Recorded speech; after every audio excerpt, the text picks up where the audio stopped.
situata dhe më tha mos fol me Llumin. Po Llumi kush ishte? Ishin shërbëtorët e partisë. Ata që venin, unë kisha 20 bashkëpunëtor sigurimi në dosje. 10 ilegal, me pseudonime dhe 10 legal. Ma në t'i kërkove dosjen dhe pe atë njerëzit që Në 2019, autorit e dosjet u qel, me presionin e botës qytetërore, Bashkimit Evropian, po kur të dëshirës së këtyre, nuk dani. Absolutisht. Të gjithë total, të majtë e djathë. Se kanë njerëz të tyre, nga 2 kratë. Mos kanë pasur dhe të drejtë, se ndoshta këtu bëhet lëmsh për shtarjen gjithënë. Asnjë. Jo. Ja, për shembull, ju s'leta asgjë kur pa dosjen. Ky është absurditeti më i madh dhe është si thua mekanizmat e këtyre për të orientuar opinionin publik. E thonë që do marr unë i kam bërë publike emrat e Bashkëpunëtorëve të Sigurisë së Shtetit në gazetën Panorama para 3 vjetësh, s'do bëj asgjë. Hap YouTube-in, shiko denoncime, emra hetuesish, dhunuesish, bashkëpunëtorë sigurimi, absolutisht nuk ka ndodhur asgjë. Nuk ndodh asnjë gjë. Fare. Unë e kam bërë publike qëllimisht për të turpëruar ata persona të cilët më kanë bërë keq, për të ndërtuar lumturinë e tyre në mënyrë të pandershme, po të mësojnë dhe fëmijët e tyre që baballarët e tyre kanë bërë veprime të tilla të ulta. Se ata bënin bashkëpunëtorë, sigurisht kryesisht ata i bënin te pjesa e përndjekur, që për të mësuar se çfarë thon armiq për ne, por bënin bashkëpunëtorë dhe të tjerë që ishin me kushte të mira politike. E pra, kjo është në fakt një fakt i vërtet që bashkëpunëtorët e sigurimit të shtetit kanë qenë kryesisht te kategoria e njerëzve të përndjekur. Po jo në përqindje të madhe. Dhe tani, nëse ti nxjerr emrat e tyre, rihap dosjet e tyre, shkakton një plag 2 fishe. Fare. Është mirë, sepse gishti duhet vënë plag, duhet kurohet. Është mirë shumë, shërben shumë, i ul kokën. Ata janë paj të liq, sepse i kam provuar në demokraci. Janë paj të liq. Se ke pasur takime përsëri me njerëz? Po patjetër, po dhe janë paj të liq. Ku punojnë ata për shembull? Ku punojnë? Ku janë? Një pjesë edhe kanë vdekur, një pjesë edhe jetojnë. E kupton? Më shkruan njëri kështu në Messenger, është në Elbasan ai, një tip ordinari, negativ, kështu. Edhe kërkojnë dhe dinjitet, janë të paturp, në fjalë. Janë pjesa më negative, unë nuk e them këtë gjë me asnjë lloj mlefi, po them një të vërtetë, e cila duhet thënë.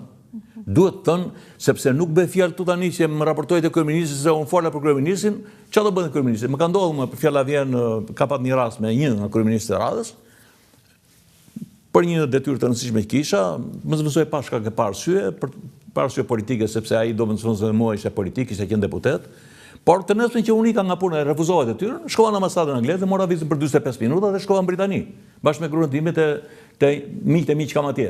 Domethënë jam i lirë, por se në atë kohë kaq mund të bëjnë këta. Domethënë shumë të heq nga puna, po pastaj ti je një i lirë, mund të shkosh këtu duash. Tani është kohë tjetër. Kurse atëherë me ato deponime që bërin ata, merre 10 vjet agitacion propagandë, spaqe në Burrel, shkatërrim familje total. Luftklasash, fëmijë, burgjeve politik, divorce që kanë ndodhur, drama të mëdha shoqërore, dhe kush ishin shkaktarët? Sigurisht ishte sistemi radh parë. Unë bëra ata fajtor. Por ama, dhe pse s'merren te unë ata për shembull, do më thosh, hajde mi ta varet na shërbejnë neve. S'kishin shans. E dinin ata. Dhe ata gjeni pikat e dobta, karakteret e dobta, të cilët pa kurfar shenjë, vrarje ndërgjegje, merrin një qafë një njerëz, që do e vënte gjithë jetën. Tani unë nuk them tani që të bëj hakmarrje ndaj tyre që dhe ata psojnë të gjithë gjë, luftklasash të vend burgjeve të tjera, por të drejtë morale për t'i bërë publike, siç ka bërë bota, Gjermania ka bërë që 92-shin. E kuptoj, po ky ka qenë një popull gjithë i spion. Do kjo është e dukshme edhe tani. Po, është çështje kulture. Duhet ta pranojmë. Po, është çështje kulture. Është çështje kulture. Ktu njerëzit kanë qejf të tregojnë, të flasin, ai bëri, ai tha, ai këtë. Është çështje kulture. Po më pas në kohën kur ishin polici, arije ta kuptoje që njerëzit e kishin këtë nevojën për të treguar, për të spionuar, për të bërë, domethënë vazhdoi kjo nevojë e shqiptarëve? Jo. Unë kam thënë deri dhe po them tani Rudina, më lejo nëse të drejtohem në emër. Po është më mirë kur drejtohesh në emër, është më miqësore, se sa fillojmë ato termat, zonja e tjera. Kam thënë që policia e shtetit nuk në 92-shin, kur ne erdhëm në pushtet, unë e mërova të vendë fill, pasi fituam, unë instalova të Partia Demokratike, bëra një burse, u arrestova në demonstratën e 14 dhjetorit në Elbasan, u dënova 25 vjet, nga prokuroria, 16.7 gjykata, bëra vetëm 4 muaj, dhe mora pafajësinë totale brenda regjimit tyre, sepse akuzat që kishin bërë nuk qëndronin më, se agitacion propaganda ishte abroguar nga Ramiz Alia në vitin 1989 me presionin Perez Dugolari dhe botës qytetëruar. Dhe ata më dhanë akuza diversion për mënyrë se pushtetit me dhunj, gjëra që nuk funksionin dhe unë nuk vrazhdoj një zokë pule, dhe një gjellë që nuk e therja do të vetë, me e therën të tjerë. S'jam unë ai. Sigurisht, parsmonia ime është pak kështu dhe çështje formimi, karakteri, po kjo s'ka lidhje si thashë më parë. Kështu që pas saj unë ndam pushtetet, nuk përfitova për deputet, sepse Sali Berisha me inteligjencën e vetë kështu negative sigurisht, zgjodhi deputet ata që ishin me arsim të lartë, edhe agronom ignorant që kam i ofruar në Elbasan, cop, të paformuar, ignorant. Pa ti duheshin, kjo kategori duhe, e dinte ai, sepse kush ishte pjesa qendrësar ishin ata që ishin me shkollë të mesme, e kuptoni që s'kishin patur, kishin privacione, kurse këta që bënin arsimin e lartë, kisha edhe unë kam patur një vëlla dhe një motër, kishin një këmbë të pushtetit. Bravo, kishin më të zbutur, kurse ata që kishin patur privacione e kishin më të fortë. S'ju lejoj shkollimi. Absolutisht, dhe unë kisha më të fortë.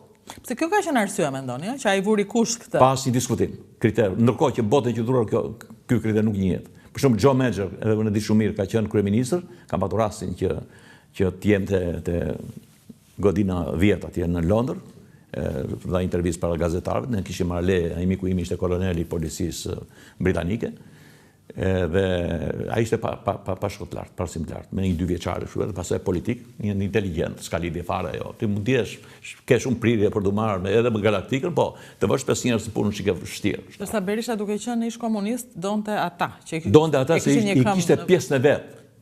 Edhe zgabojnë në shënjestër. Unë direkt... Këtë mendim keni pas për Berishën gjithmonë, apo tani me kalimin e kohës? E kam thënë që në ato fillime, që kur ai doli në skenë, se këta partia, unë kisha alergji për ta. Plus, ai duke që ta ep, atë direkt, unë ka pa dhe raporte me të, po asnjëherë në një raport shu dashamirësie, sepse ai është i zgjuar. Ai jenë shumë mirë kundërshtar të real të tij. Jenë shumë mirë, edhe i distancon direkt, nuk ka. Largohet me një. Absolutisht fare. Ai afron ata që i shkel me këmbë, që i kanë nën kontroll. Në moment që sa të shfaqin shenja, i eliminon. Unë kam qenë qysh atëherë.